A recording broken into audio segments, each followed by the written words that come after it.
Hey guys, it's Ted Bogert. We are back with the Ted Show. Super excited to have these two on because if you didn't, I'll give you my background in a little bit, but I want you to learn about what Wendy McCarty and Trinity Phillips are doing. We're going to talk about celebrating recovery.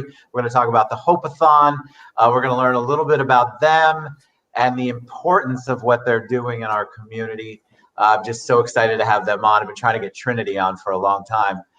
So welcome to both of you. Very excited to have you.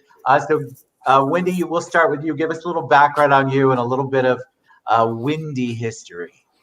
Sure, yeah, no problem. Hi, everyone. I'm Wendy McCarty Van Bemmel. I work over at University Behavioral Center, which is a local hospital here in Orlando. We focus on helping people that have substance use disorder and mental health disorders. I'm also a mom, a wife. I'm a licensed mental health counselor. So a lot of different hats, but recovery is something near and dear to me and my family. My sister's been in recovery for 5 years now, so it really hits close to home, and I'm super excited to be part of the Hope-A-Thon this year and share some of that with you guys today. Fantastic. I know UBC because I think I told you I used to take people out to do the ropes course out there. Yes, the one out that's awesome. By the university. How I ever got up on those things and stood and walked is a whole nother world. Trinity Phillips, old friend, known him for a very, very long time. Very happy to have him finally on the show. Didn't know you were going to be part of it. And then when Wendy said, well, Trinity can come on, right? I'm like, yes, in my brain. I've been wanting him to come on for a while. So welcome to the show, Trinity. Tell us about you. Yeah, man. Well, that goes for you as well, man. I'm very excited to kind of be on here. I haven't seen you in quite some time. Ever since I started to completely boycott getting dressed for a living. I can't go into the Citrus Club and hang out anymore. And Wendy, actually, him talking about that reminded me UBC. Actually, I used to play on those rope courses when I was a kid. Back when Research Park was all woods everywhere you look. Yes. Yeah, we're talking in like the late 80s, early 90s. Get out. I used to get ran off there by people because I was in there playing on their stuff. That's so funny. But yeah, as you heard, I'm Trinity Phillips. I'm the president of the Now Matters More Foundation. My alternate personality, if you will, is the Dharma guy. So I normally do shows on Tuesdays about spirituality, and I come from a Buddhist perspective. So I try to talk about kind of living a happier life, man, from a spiritual sense. And then, and quite the opposite of Wendy, I actually got involved with the addiction world kind of by accident, if you will. Never really dealt with addiction in my own life or anybody else that's really close to me. If anything, I actually had a really bad take on it. From watching movies and things of that nature, I had a certain perspective. And then many, many years ago, I met Louis Delgado, which is our founder. Some people might know him as the dope doctor. He introduced me to this world. I started doing fitness training and teaching spirituality in different treatment facilities, and kind of just met some of the most amazing people I've ever met in my life. And I started to realize that they were just like you and me and everybody else, just made some bad decisions and still paying the price, and completely turned my idea around. And then now I'm one of the biggest advocates. I'm the president of the foundation. I'm a co-host on another show that does it. Very, very actively involved in the addiction community. So I'm proof that you don't have to be in recovery to actually, give love and compassion to those who are. I think it's so important what you said, that I think a lot of people have there's a negative, there's stigma that goes along with recovery and addiction. And so there's this automatic judgment. I know when I first was in college and really started to get into that area of my life, when I was getting my master's degree, I was amazed at the support of the community for the people in the community. And then the stories that people would share were just moving. You would cry. They would cry. It's very, recovery is such a personal journey for people. And the things that led up to what led them to eventual recovery, sometimes you just can't believe the stories of what people have been through, what they went through as kids, what they have been through as adults. It's mind blowing. And so what I love most about this topic is that we're celebrating the recovery, because I think a lot of people don't allow that. They think that recovery is no big deal. Well, if you haven't been in it or seen it, you don't get how big of a deal it really is. And so celebrating it is a beautiful thing. All right, so tell me about the Hope-A-Thon. Tell me about what's going on, because this is, I think, Pernell Bush, right? I think Pernell is an old friend. He's been on the show. I saw a post of his and I reached out to him immediately. I'm like, how do I help? So give us a little background about the Hope-A-Thon and maybe a little bit more about the foundation, Trinity. Yeah, so the Hope-A-Thon, it started out as a discussion, right? Our founder, Louis, wanted to do a telethon for many, many years now. And me being a little bit younger generation than him, I'm old enough to remember the telethons, but they never struck a chord with me the same way they did with him. So we were all kind of a little bit reluctant to start. But as he usually does, he finally ended up talking us into it. And we partnered up with Orange County, and now we're all kind of really excited about it. We're all buying into the idea. And so the main idea is really to get across hope, right? All you hear about typically is the devastation, the lies, the hurt, the pain, the trauma that comes with addiction, because it's sexy, right? I mean, everybody likes to watch a car crash. But what they don't spend a lot of time talking about is the hope that's involved, and the fact that people do recover, the fact that there's people out there with 20, 30 years of recovery who have moved on with their lives and done great things, and their addiction is just a figment of the past. And I don't think that's covered enough. And I know for me, as a normie, as we're called, that was the one thing that I never really truly connected with until I got into this little niche. Because once again, up to that point, all I saw was the devastation and the heartbreak, and I couldn't understand it. And it was never really publicized that people recovered. It wasn't until I met Louis and I started talking to him and I found out that he was in recovery, celebrating like 30 years, that I really truly made that connection of like, wait a minute, like people recover from this and they have like these long lives. And so that's essentially the crux of what the Hope-A-Thon really is. It's going to be 24 hours. It's going to be streamed live. If you're in the local area here in Orlando, you can watch it on any of the networks that have Orange TV. So right off the top of my head, I know Comcast has it, Spectrum. So they'll be streaming it live. You can also watch it live on Orange County's YouTube channel, or you can go to facebook.com/nowmattersmore, and we'll be streaming it live through our Facebook page as well. There's going to be lots of messages of hope. There's going to be different comedians, an artist, everything you can think of to entertain you for 24 hours, we're going to have it. And it starts at midnight on the 26th. And then as far as the midnight to midnight.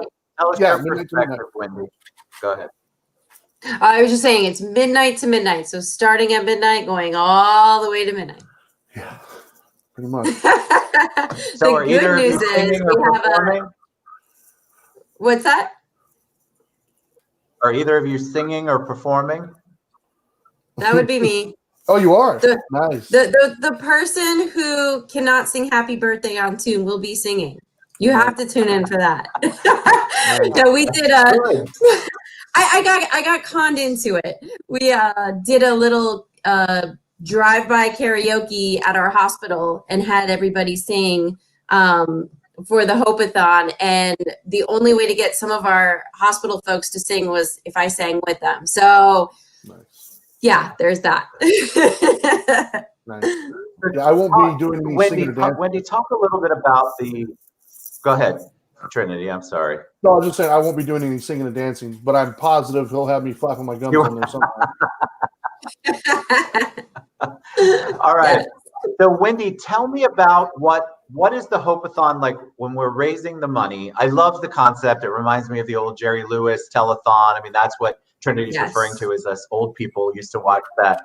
But you're right. There's a different connection because it wasn't as big when I was growing up as it was in the earlier years. But you have a 24-hour Hope-A-Thon. People are going to come on and perform and talk and give inspirational stuff. But tell me about what you want to accomplish. Is that's going to raise money, and what are we raising the money for? So we're raising the money for 10 different nonprofit organizations here in Central Florida. 100% of the proceeds are going to go to them to help other people.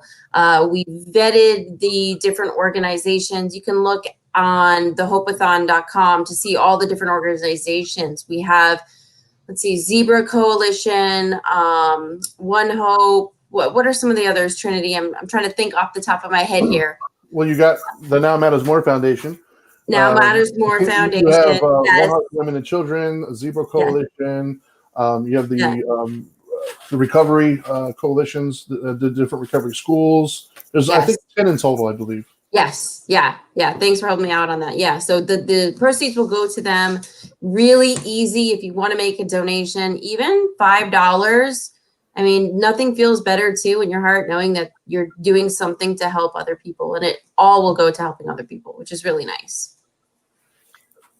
And Zebra, Zebra is just one because I happen to know them.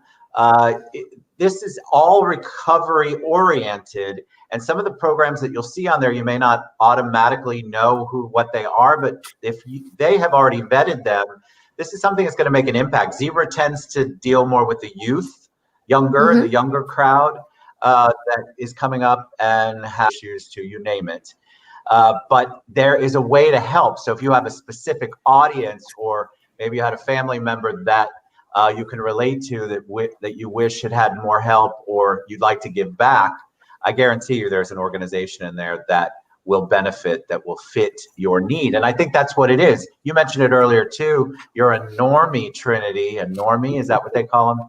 Apparently so, yes. And so I think if you're not in it, you've only seen it in movies and TV, and you don't understand the pain, withdrawal, detox, going through treatment, recidivism, going back, the relapse rate. There's all of these things that go on. It's not just this tied up in a nice little package scenario. Recovery is this lifelong journey that you're on. Yeah. And every day that you can make it through should be a celebration, which is sort of part of the whole one day at a time thought process. But I think it's so important. I've never had anybody on that has talked about celebrating. They've talked about all of the issues and the treatments, but they haven't talked about actually celebrating the recovery. And I just think it's so cool what you guys are doing.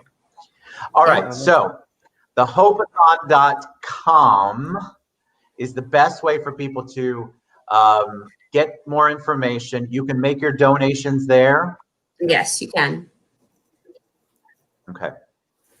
And it'll have the list of all of the 10 organizations that will benefit from you getting involved. And why not watch somebody perform like Wendy, who says she can't sing? Or I don't know what Trinity will do, but he's 100% right. He is going to be talking about something, which is awesome. Go and watch. It's a way to be entertained and still give back, and still embrace your community and celebrate the people who are in recovery. I just love it. Quick question for both of you. What have you done in the recovery world, in the nonprofit world, to pivot with COVID? Because that's been such a challenge for all nonprofits. I imagine it's been a challenge for anybody in recovery. I imagine it's just been a challenge overall to kind of feel your way through this new normal. What have you guys seen and what have you done? Because we had a couple people ask that are nonprofits. That's why I'm asking it. What have you guys done?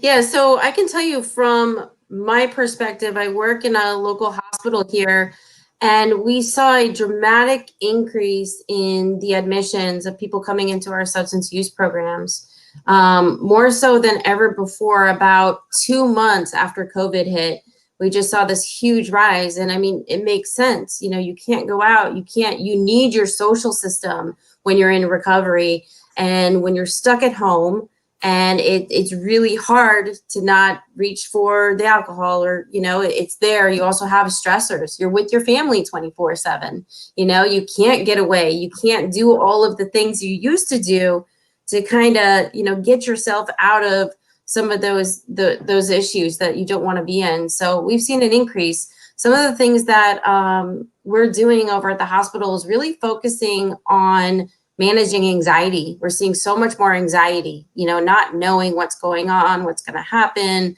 health-wise.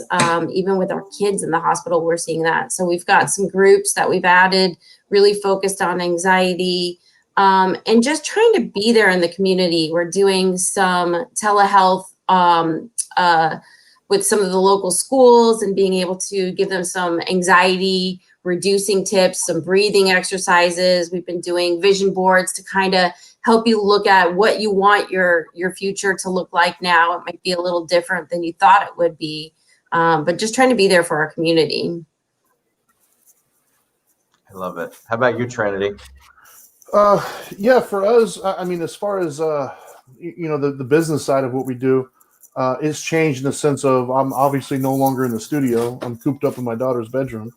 But as far as a foundation is concerned, most of the programs that we're connected to, they've got fantastic testing and things of that in place already for COVID, because that is part of what we do. And I'm going to make that pitch here in a second. But part of what we do is we partner up with different facilities, and they all have fantastic systems in place to respond effectively to the COVID thing. So for that, we're grateful. But as far as the foundation, the work that we do hasn't changed much in the sense of at the Now Matters More Foundation, the three main kind of approaches that we take, because you and I have actually never had a conversation about this. So here's your pitch. So the first thing we do is we vet treatment facilities, right?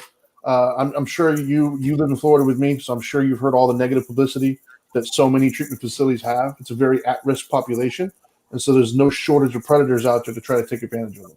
There's treatment facilities who don't do what they say they're going to do. They do things like body brokering, just all sorts of nefarious things. And so what we do is we go in and we meet the clinical directors. We meet the owners of the facilities. We have a very good partnership with them, and we would never send somebody to a place that we wouldn't send our own family to, essentially. So even if you're not in financial distress, but you just don't know who to call or what to do, you can reach out to us, and that's part of what we do is we connect you with the right facility for your specific needs. The second thing we do is we do scholarships and treatment. If you've got a huge bank account, you can kind of afford to do whatever you want to do. If you don't have any money in the bank account, there's a lot of government-ran programs that can help assist you, essentially. But that middle-class population who makes too much to qualify but not enough to actually pay, oftentimes finances are a barrier to treatment. And sometimes it's as little as like $500 or $600, maybe $1,000 deductible that they can't afford to pay that's keeping them from getting the help that they need. And so they come to us, they fill out an application through our website at nowmattersmore.org, or they call us at 833-NOW-MATTERS. We get the application, that starts our process rolling. And then if they qualify, then we take care of that scholarship. And we do have certain facilities that we get full ride scholarships where it's completely free treatment as well. And then, of course, the last and the third thing that we do, which is I personally consider one of the most important things, and that is advocacy. Like we're doing right now, the Hope-A-Thon and the shows that we do, we try to get people to understand that it's not the person, from the TV shows back in the day who's breaking into your house and your cars and stuff and stealing your things. It's your brothers, it's your sisters, it's your neighbors, it's your best friends. Yeah. It's that soccer mom who has never touched an illegal drug in her life, but had a bad accident, got addicted to opioids, and now can't afford them, who's starting to turn to heroin. That traditional pathway just doesn't, it's not as prevalent as it used to be. Now it's non-traditional methods. And so we try to break that stigma and get people talking about it in a positive light. So as a foundation and a crux, that's essentially what we do. And all the other charities who are connected to the Hope-A-Thon in various ways contribute to that overall, theme, if you will.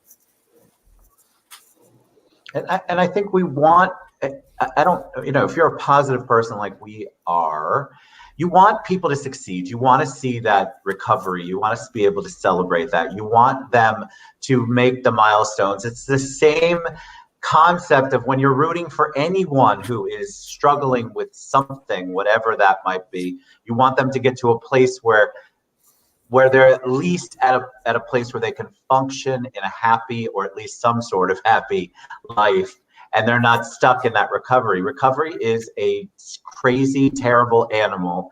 And if you haven't seen some of the stuff on YouTube or some of the documentaries, I encourage you to look and be a lot more compassionate for the people who are going through that and who relapse and whose family members are involved. Because remember, this impacts all of us. It's not just the addict. It's not just the person in recovery.